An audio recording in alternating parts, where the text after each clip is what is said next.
Hey, Martin Varrand here, and today we are going to talk about setting up your dirt bike controls. It is important part because if your dirt bike controls are not set up properly, it's really hard to develop the correct body positions on the bike and to ride with a good stamina and fast as well.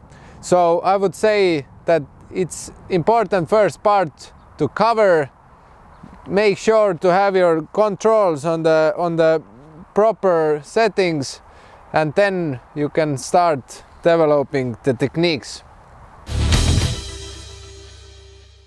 Before we are heading to the setups, make sure to subscribe my YouTube channel because I'm adding a lot of new valuable dirt bike content there about dirt bike riding.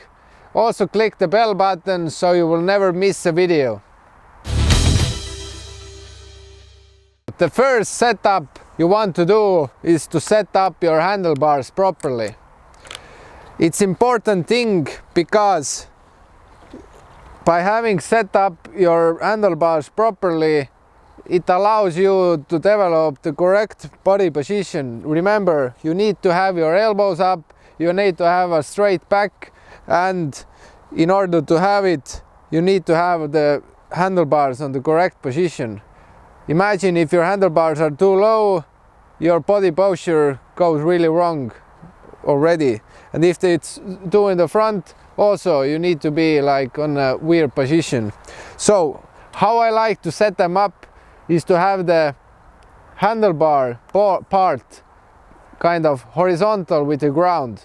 I want to have it straight parallel with the ground, so it's a natural straight line. Also, when you set up your handlebars, you want to have mark the parts how you have set them up. If you already have them on a correct height, correct position, mark the handlebar part, mark these parts, the clamps, and afterwards you can make sure that your handlebars are always on a correct level.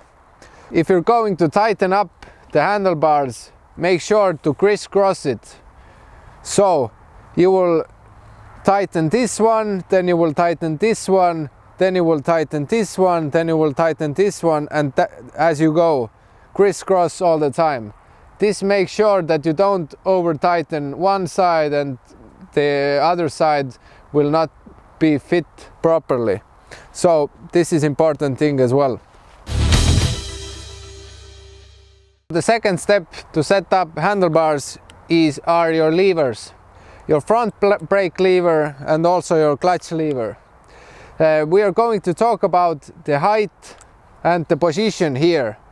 So what you want to have is first sit on a correct position on the bike, find the center position, have your elbows up, and from here see which is the normal height of having your dirt bike levers.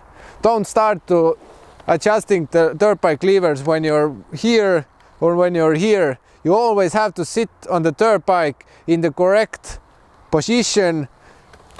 Only then you can see where the levers have to be.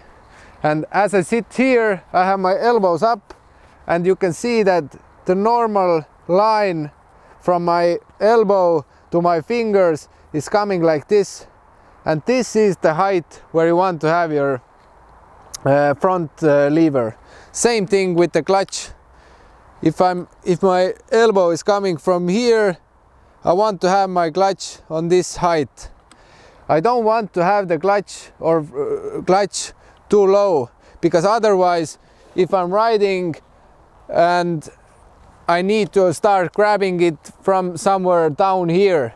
It's also same thing when it's too high, then you can see that when I'm riding on a standing up, and when it's too high, this kind of really unnatural curve is getting here. So you want to have the levers on this level that even when you're standing up, you can grab them naturally and you don't lose any strength from your hand that's grabbing the handlebar. And also you need to remember with how many fingers you want to grab the levers. So that's how you set up the length of the lever from here.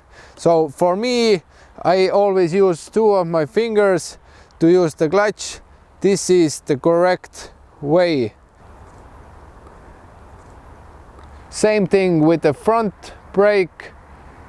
I'm using it with 2 of my fingers, sometimes with 1 finger, and I want to have it in this position. If it's coming too inside, then I'm already not able to grab it, or my finger has to go in the wrong position.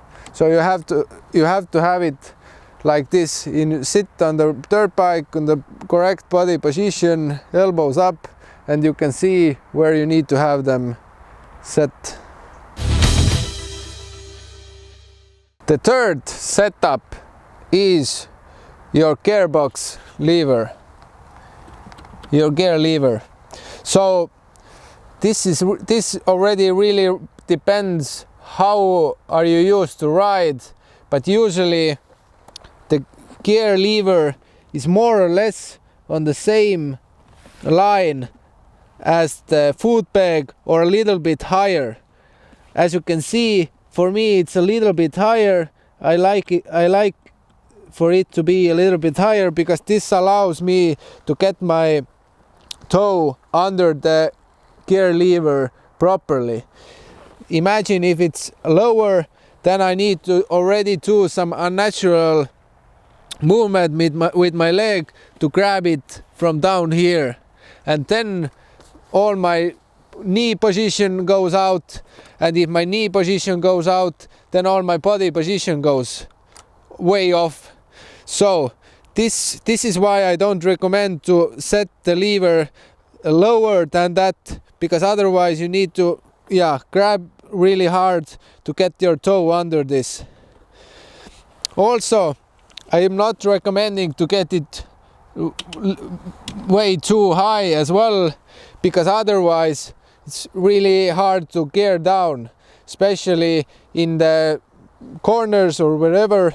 You need to as well get your toe way high to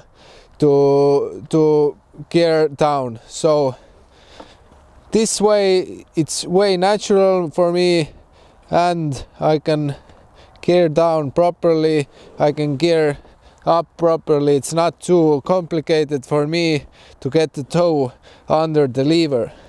So I would say it's more or less on the same line or a little bit higher.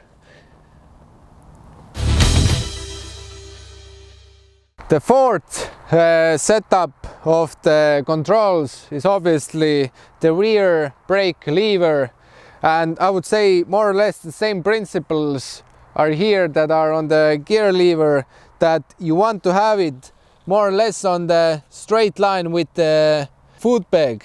You don't want to have it way too high and way too low as well. So if you have it too low, it's maybe difficult to find the brake lever if you have to go way down with your toe. And also as with the gear lever, if you go way down, you will lose the natural body position. Your knee has to move too in front, and that's bad. And second thing, if you have it too high, then you can hit the rear brake by accident, and also you have to increase your toe too much to find the brake lever. So I really like to ride like this, that I have the lever on the same level as the foot peg, and it's really easy to find it, to grab it, and also I don't hit it by accident as well. These were the 4 most important setups for your handlebars, for your controls, and if you do them correctly, this is already a big step towards establishing correct body positions on the bike. If you want to start learning motocross with me, then I'm happy to say that now it's possible. I've just opened my 7-step video course, 7 techniques for winners. So in this video course, I'm teaching you all the correct body positions, all the correct drills and dirt bike riding techniques you need in order to develop this perfect motocross career. So I've added a link below into the description of this video. Click the link, browse around, learn about me, learn about the course. And I really hope to see you there soon, because then I can start teaching you to ride motocross properly with all the information I have gained over the 23 years of riding, and which have helped me to win 2 junior world champion titles and 6 national championship titles. For the past 10 years I've been teaching other riders to ride motocross properly, and I really can't wait to start teaching you as well. So click the link below, look around, and hopefully we will meet in the dirt bike riding course soon. So thank you for watching, and also check my other videos in this YouTube channel. See ya!